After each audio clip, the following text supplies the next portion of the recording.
अब हम drive matrix को देखते हैं। इसमें सबसे पहले हम एक्यूरेसी को देखते हैं कि एक्यूरेसी क्या होती है और ये कब और किस जगह पे ये सक्सेसफुल है और किस जगह पे एक्यूरेसी का मैट्रिक फेल्ड हो जाता है।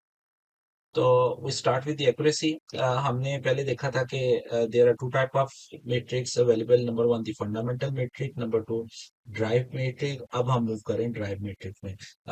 Drive metric actually fundamental metric से ही कैलकुलेट होते हैं और ये कोई स्पेसिफिक इंफॉर्मेशन कन्वे कर रहे होते हैं, करेक्टरिस्टिक्स बता रहे होते हैं हमारे क्लासिफायर। इसी तरह जो है हमारे पास 3 से 4 ड्राइव मैट्रिक्स हैं जो हम देखेंगे आज इन लेक्चर्स में, 2-3 में। अ, इसके अलावा भी काफी ड्राइव मैट्रिक्स हैं, लेकिन ये बहुत इंपॉर्टेंट है जो हम अक्सर जो है वो मशीन लर्निंग के मॉडल के करेक्टराइज करने के अंदर या उसकी परफॉर्मेंस के कंपैरिजन के अंदर हम इस्तेमाल करते हैं। इसमें से जो ये मॉडल्स के नाम, ये एक्यूरेसी है, रिकॉल है, प्रेसिजन है, F1 मेजर है। तो अभी इस वीडियो का जो पर्पज है that is to discuss the accuracy. Accuracy actually क्या होती है? एक्चुअली एक्यूरेसी ओवरऑल प्रेडिक्शन की जो है वो रिप्रेजेंट कर रही होती है कि प्रेडिक्शन कैसी है। तो ये जितनी भी करेक्ट प्रेडिक्शंस होती हैं उसको हम डिवाइड कर देते हैं टोटल प्रेडिक्शन के साथ। तो वो जो रेशो है एक्चुअली वो बता रही थी ये एक्यूरेसी है। हमें पता है कि जो करेक्ट प्रेडिक्शन है वो ट्रू पॉजिटिव और ट्रू नेगेटिव जो है वो करेक्ट प्रोडिक्शन है। तो इन दोनों को सम को हम डिवाइड करते हैं टोटल नंबर ऑफ प्रोडिक्शन, यानी कि टोटल प्रोडिक्शन कितनी जो ट्रू पॉजिटिव थी, ट्रू नेगेटिव थी, फॉल्स पॉजिटिव थी, फॉल्स नेगेटिव थी, सबको हम इससे डिवाइड कर देते हैं, then we get the accuracy. तो और अक्सर हम बेशतर दे देखते हैं कि हमारा एल्गोरिथम कितना एक्यूरेट है। तो वो इसका मतलब होता है कि हम इसको इस मैट्रिक से कैलकुलेट कर रहे हैं। तो इसका जनरल सिंपल फॉर्मूला ये है, और ये actually total number of the true positive है, ये total number of true negative है, ये total number of true positive है, और ये सारे बाकी जो है वो नंबर्स हैं जिनको हम जब डिवाइड करेंगे तो we will get an single numbers. अच्छा, इसमें जो है अगर कन्फर्म मैट्रिक से हम इसको कैलकुलेट करना चाहें तो इस तरह हम कैलकुलेट कर सकते हैं, और पाइथन के अंदर इट इज क्वाइट इजी। उसमें हमारे पास एक हमें एसकेलर में से मैट्रिक्स का कंपोनेंट भी इंपोर्ट करना पड़ेगा और एक क्लासिफिकेशन रिपोर्ट इंपोर्ट करनी पड़ेगी और एक कन्फ्यूजन मैट्रिक्स इंपोर्ट करना पड़ेगा। कन्फ्यूजन मैट्रिक्स कैलकुलेट करने के लिए उसको हम जो हमने टेस्ट और प्रोडिक्शन करते हैं उसके दोनों वेरिएबल्स हमें पास करने पड़ेंगे, बिल्कुल ऐसे जैसे लीनियर रिग्रेशन में हमारे पास एक टेस्टिंग जो है लेबल्स होते हैं या वैल्यूज होती हैं, इसमें लेबल्स होंगे। इस तरह इसमें हमारे पास प्रोडिक्शन की लेबल्स होंगे और हम उससे बता देंगे लेबल्स हैं किस टर्म में, 1 0 में, या स्पैम नॉट स्पैम, या मेलेग्नेंट या बैन सिंपल कैंसर के जो है वो लेबल्स हैं। तो उसके बाद हम कन्फर्म मैट्रिक्स ये ऑटोमेटिकली कैलकुलेट करेगा और एक मैट्रिक्स हमें रिटर्न कर देगा। इस मैट्रिक्स में से अगर आप ये तमाम वैल्यू सेपरेट करना चाहते हैं तो cm डॉट वी शेप -1 आप कॉल करें इसको पैरामीटर के साथ, तो आपको true positive, false negative, false positive, true negative वो ऑटोमेटिकली कैलकुलेट करके दे देगा। फिर आपको फर्दर इसको यूज करके जो है वो एक्यूरेसी इस तरह प्रिंट करके प्रिंट कर सकते हैं कि इसको डिवाइड करके। आप इस मेथड से भी प्रिंट कर सकते हैं। दूसरे नंबर के ऊपर अगर आपने जो है मैट्रिक्स को इंपोर्ट किया हुआ है तो आप simple matrix dot accuracy underscore score और इसके अंदर जो आपने टेस्ट और प्रोडिक्शन पास करके भी आप प्रिंट कर सकते हैं, तो वो आपको डायरेक्ट एक्यूरेसी कैलकुलेट कर देगा। ये सिंगल कमांड के अंदर ये बाकी जो प्रीवियस हमने काम किया ये ऑटोमेटिकली हो जाएगा। लेकिन बहरहाल क्योंकि आपको बहुत सारी जगह पे individual true positive false negative और ये सारी चीजें देखनी पड़ती है, तो इसलिए आप इस तरह इस मेथड को इस्तेमाल करके देख सकते हैं। इसको हम प्रैक्टिकली करेंगे भी जैसे हम अपने प्रोजेक्ट के ऊपर अप्लाई करेंगे, देन वी विल सी के ये कैसे प्रिंट होती हैं ये वैल्यूज रियल टाइम में। तो लेकिन बहरहाल इसका कोड ये था कि आपको आइडिया हो जाए कि ये सारी चीजें आप जस्ट इन सिंगल लाइन के साथ कर सकते हैं। एक्यूरेसी समटाइम मिसलीडिंग होती है।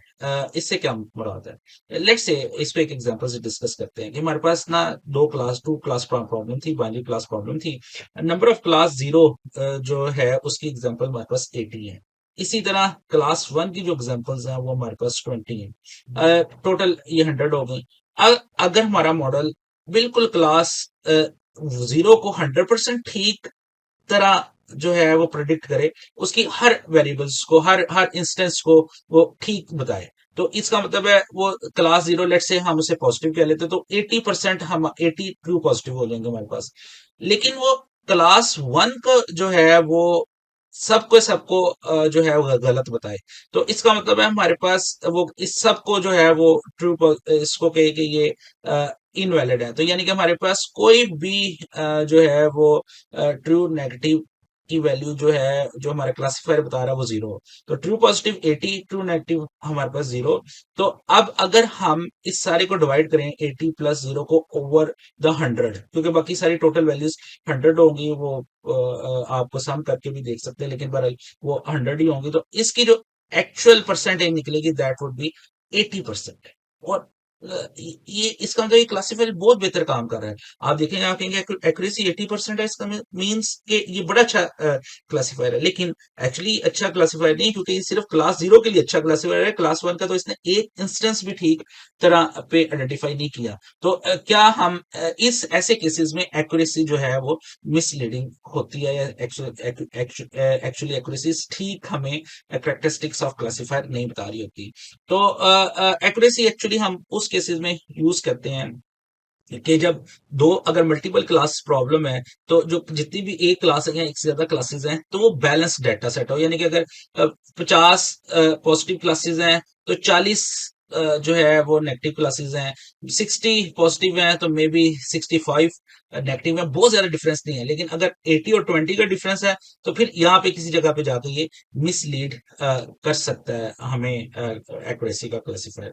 तो ये एक इसी तरह की एग्जांपल है कि अगर फ्रूट्स और ऑरेंज को, एप्पल और ऑरेंज को हमने क्लासिफाई करना है, तो 60% क्लासेस और एप्पल्स की और 40% ऑरेंज की, देन ठीक है। इस केस में classifier is good, classifier accuracy is good, accuracy can be used as a good performance metric, इसमें हम कह सकते हैं। लेकिन इसमें अगर हमें एक्यूरेसी 97% कह दे कि ये ठीक काम करी, तो इसका मतलब है इट इज वेरी गुड। ये उसके ऊपर भी काम कर रही है, ऑरेंज के ऊपर भी काम कर रही है, और एप्पल्स के ऊपर भी काम कर रही है। लेकिन एक दूसरी एग्जाम्पल में भी हम देखते हैं। लेट्स से हमारे पास कैंसर डिटेक्शन की डेटा सेट है, और 100 लोगों का हमने टेस्ट किया। उसमें से सिर्फ 5 को कैंसर है, और बाकी 95 को कैंसर नहीं है। अब अगर हमारा एक्यूरेसी इस केस के अंदर 95 आती है, तो तो 95 लोग जो हैं वो उनको कैंसर नहीं है, और उन सिर्फ उन 95 को 100% जो है वो हमारा एल्गोरिथम ठीक आइडेंटिफाई कर लेता है। लेकिन 5 जो लोग हैं जिनको कैंसर है, उनको किसी को भी ठीक आइडेंटिफाई नहीं करता। तो फिर भी एक्यूरेसी जो है वो दैट विल बी 95%। अब इसमें 95% एक्यूरेसी है, लेकिन क्लासीफायर एक्चुअली कैंसर डिटेक्ट नहीं कर रहा। तो अगर हमने क्लासीफायर यही बनाना था कि वो कैंसर डिटेक्ट करे, तो उसके मुताबिक तो ये क्लासीफायर बिल्कुल 0% इसकी परफॉर्मेंस है। बाकी 95% ये तो वो क्लासीफायर बन गया जो डिटेक्ट कर रहा है जिनको कैंसर नहीं है। अगर हमने बनाना था कि जिनको कैंसर है, तो इस केस में हमारा क्लासीफायर फेल्ड है। तो इस तरह सिर्फ और सिर्फ एक्यूरेसी का मीट्रिक जो है वो सफिशिएंट नहीं होता, इसके अलावा भी हमें दूसरे मीट्रिक्स को इस्तेमाल करना पड़ता है। तो इस नोट के साथ इस वीडियो को हम एंड करते हैं। नेक्स्ट वीडियो में हम इसके अलावा दूसरे जो है वो मीट्रिक्स देखते हैं।